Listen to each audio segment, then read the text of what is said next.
Dear Juno by So Young Pack, illustrated by Susan Kathleen Harton. Genre: realistic fiction, tells about made-up events that could happen in real life.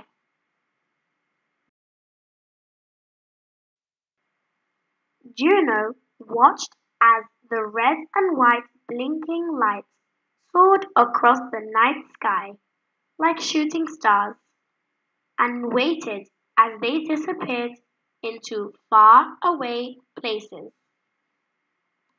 Juno wondered where they came from. He wondered where they were going, and he wondered if any of the planes came from a little town near Seoul, where his grandmother lived, and where she ate persimmons every evening before bed. Juno looked at the letter that came that day. It was long and white and smudged. He saw the red and blue marks on the edges and knew the letter came from far, far away. His name and address were neatly printed on the front, so he knew the letter was for him. But best of all, the special stamp on the corner told Juno that the letter was from his grandmother.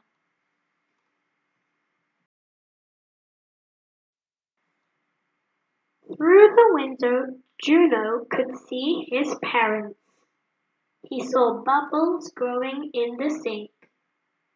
He saw dirty dishes waiting to be washed. He knew he would have to wait for the cleaning to be done before his parents could read the letter to him.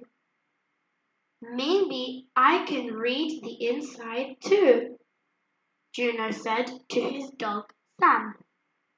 Sam wagged his tail. Very carefully, Juno opened the envelope. Inside, he found a letter folded into a neat, small square. He unfolded it. Tucked inside were a picture and a dried flower.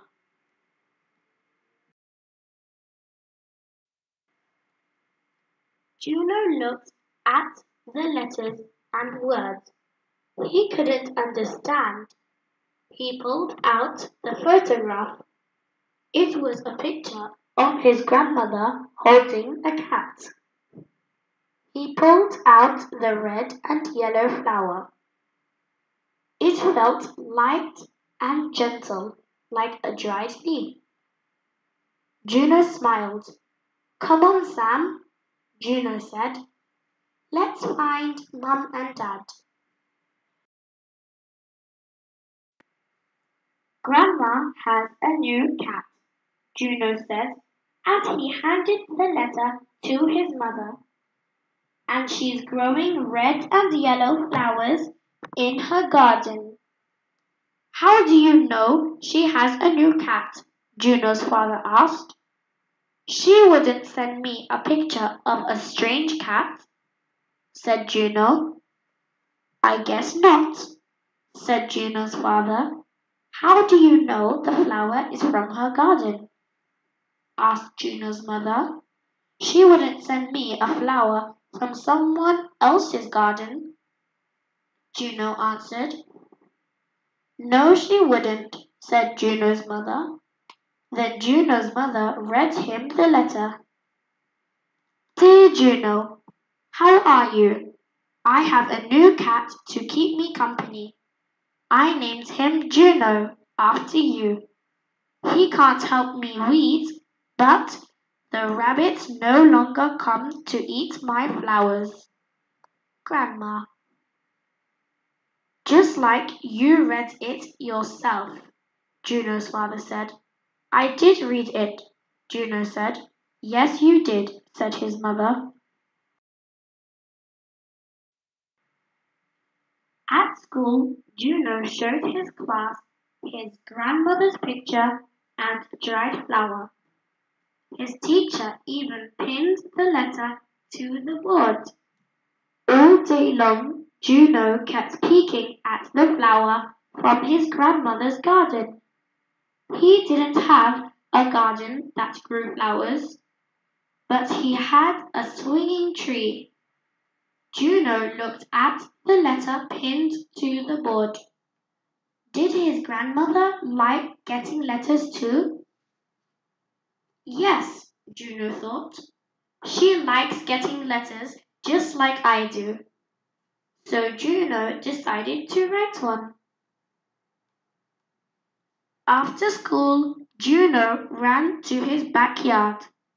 He picked a leaf from the swinging tree, the biggest leaf he could find. Juno found his mother, who was sitting at her desk. He showed her the leaf.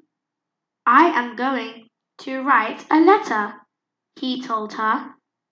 I'm sure it will be a very nice letter, she answered, and gave him a big yellow envelope.